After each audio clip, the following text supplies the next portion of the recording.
Naku po mga kababayan, magandang balita po ito. Grabe ito, ang ganda po ng gising natin ngayong umagang ito. Talagang nakakakilabot itong pahayag ni Trump. At bad news po ito mga kababayan dito sa mga Pinklawan. Lalo na kay Kit Trillanes, kay De Lima, at ditong sa mga ayaw sa AGK, no? At bad news ito sa mga nagpadala kay PRRD dyan sa International Criminal Court. Nako, grabe, nagdeklara na ho itong si President Trump ng giyera daw kontra ICC mga kababayan. Halaka. Nako po, kasi nung nakaraan mga kababayan, antin din itong mga ICC judge, no? Kakasuhan daw si Trump. Sabi ko nga sa inyo nung nakaraan, ibang klase ito gumanti si Trump. Talagang pupulbusin kayo nito. At ito na nga nang nangyari mga kababayan. Talagang nagalit na. Tuluyan ng dudurugin itong ICC mga kababayan. At nagdeklara na nga na yung mga sumusuporta daw dito sa ICC ay hinihikayat niya na umalis na, kumalas na mga kababayan. Yan po yung balita, no? So basahin po natin itong buong pahayag ng ang balita ngayon. Galing nga po ito sa Amerika at ang mismong nagsalita nga mga kababayan, inutusan na ni Trump itong spokesperson ng White House mga kababayan na itong ICC ay bubuwagin na. Naku po mga kababayan, mukhang makakalaya na si PRRD, no? Makakauwi na ng Pilipinas. Sayang yung mga pinagpaguran, ang mga pinaghirapan nitong mga Pinklawan, lalo na itong si Trillanes mga kababayan, no? Na talagang nanguna na ipadala si PRRD papuntang ICC. Nako po mga kababayan, mukhang magandang balita talaga ito. So basahin natin mga kababayan itong pahayag ng ang balita ngayon. Sabi dito, breaking, US nagdeklara ng giyera kontra ICC. Ayan po mga kababayan, sabi dito, naglunsad ang administrasyon ni US President Donald Trump na isang government-wide campaign. Naku po, pangkalahatan ito mga kababayan. Sa International Criminal Court, ICC, kabilang ang planong hikayatin ang ibang mga bansa na kumalas sa tribunal at putulin ang kanilang suporta rito. Nako po, lahat ng bansa mga kababayan. Alam naman natin napakalakas po ng Amerika. Talagang dudurugin ito ang ICC mga kababayan. Mantakin mo mga kababayan, presidente ng Amerika, kakasuhan mo. Itong mga ICC judge, hindi rin nag-iisip ng maayos, no? Aanuhin daw nila, ipapa-aresto nila si President Trump mga kababayan, kakasuhan nila. Ngayon, ito yung nangyari. Talagang ginalit nila si President Trump mga kababayan. At ito nga yung gagawin ni President Trump. Talagang dudurugin niya ito ng pinong-pino itong ICC. At talagang gagawin niya ang lahat hanggat hindi bumabagsak itong International Criminal Court mga kababayan. So sabi pa dito, ayon sa US government, layunin ng kampanya na hadlangan ang kakayahan ng ICC na usigin ng mga Amerikanong mamamayan at opisyal dahil itunuturing umano itong banta sa soberanya ng Estados Unidos. Ayan po. Yan po yung pong sinabi ni US Secretary of State Marco Rubio mga kababayan. Halaka. Talagang nakakagulat ito mga kababayan. Lalo na dito sa mga Pinklawan, no? Na talagang sumusuporta dito sa ICC. Nako, lagot kayo. At ito pa ang pahayag ni ng Amerika, no? Ayon sa US Statement Department, sistematikong kikilos ang Washington upang pahinain ang operasyon ng ICC. Naku po. At ang mga bansang patuloy na sumusuporta sa korte habang tumatanggap ng tulong mula sa Estados Unidos ay maaari ring sumailalim sa mas mahigpit na pagsusuri. Nako, kasama po ang Pilipinas, mga kababayan. Kasi 'di ba nakikipag-ugnayan pa rin ang Pilipinas diyan sa ICC.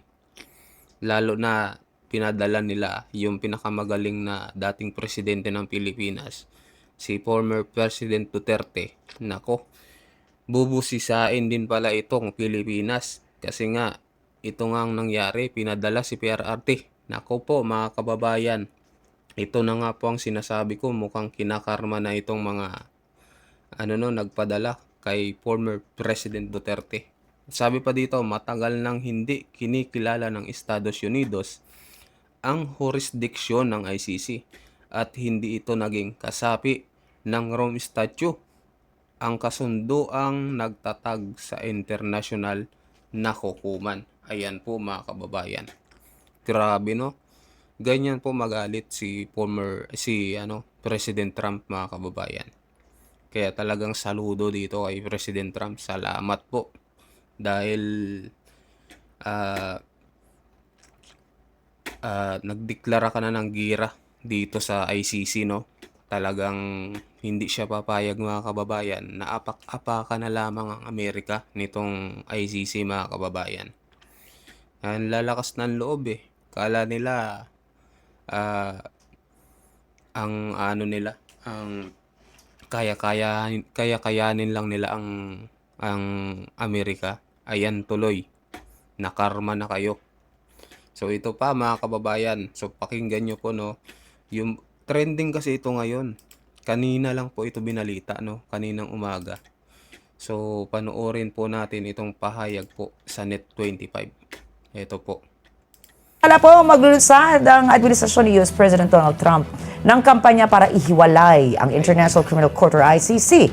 Ay tinuturing itong banta sa soberanya ng Estados Unidos. Mukhang kinakabahan si Tatay Trump. Ayon kay US Secretary of State Marco Rubio, hindi dapat magkaroon ng kapangyarihan ng ICC na imbestigahan o usigin ng mga opisyal at sundalong Amerikano. Diba mga kababayan, hindi na sila papayag. Talagang iimbestigahan nitong ICC. Kabilang sa mga kinukonsiderang hakbang na Washington ang pagpatong ng travel ban, pagbawi ng visa, pagpapalawak ng sanctions laban sa mga opisyal ng ICC. Nako po, halos lahat na mga kababayan siguro ng membro ng ICC ay talagang pati travel ban, mga kababayan, at talagang binan na, hindi na sila makakapunta ng Amerika. At paghimok sa iba pang bansa na kumalas sa hukuman. Nako po, pati lahat po ng bansa na kumakampi sa ICC, pinapakalas na ng Amerika. Matagal na ang tinututulan ni Trump ang otoridad ng ICC, lalo na matapos itong maglabas ng warrant of arrest laban sa kanyang kaalyado. Ayan, di ba? Naglabas ng warrant of arrest, mga kababayan. So sabi ko sa inyo, iba gumalaw itong Amerika. Talagang gaganti yan. Hindi yan papayag na tapak-tapakan lang nila itong si President Trump. Si Israeli Prime Minister Benjamin Netanyahu noong nakaraang taon. Sa ngayon, wala pang pahayag ang ICC kaugnay ng panibagong hakbang ng Estados Unidos. Patuloy naman ang kampanyang diplomatiko ng Washington para hikayatin ng mga kaalyadong bansa na huwag kilalanin ang jurisdiksyon ng ICC laban sa mga mamamayang Amerikano. Ayan na nga, baka natakot na rin siya. No? Pero hindi sila miyembro di ba, ng ICC. Okay, at ang oras, alas 9. Palagay ko, hindi naman natakot yung Amerika. Talagang hindi kasi sila membro ng hindi sila membro ng jurisdiction. Kumbaga, hindi sila kasapi ng ICC. Walang pakialam dapat yung International Criminal Court, di ba? Kasi kung makikialam sila, dapat sumapi muna ang Amerika diyan. Kaso hindi nga sila kasapi. Kaya wala naman, hindi natatakot si Trump. Talagang pinoprotektahan niya lang yung mga opisyal sa Amerika, maging yung kanyang posisyon bilang isang presidente. Talagang kailangan maging snappy siya, no? Maging malakas yung kanyang Kumbaga sa isang leader kasi kailangan matatag ka mga kababayan. Hindi ka pwedeng sinusinuhin lang ng kung sino-sino. Lalo na't pinakamalakas ka na bansa, number one, di ba sa buong Earth, ang Amerika ang pinakamalakas. Pangalawa ang China, pangatlo ang Russia mga kababayan. Kaya yan, hindi talaga nagpapatinag.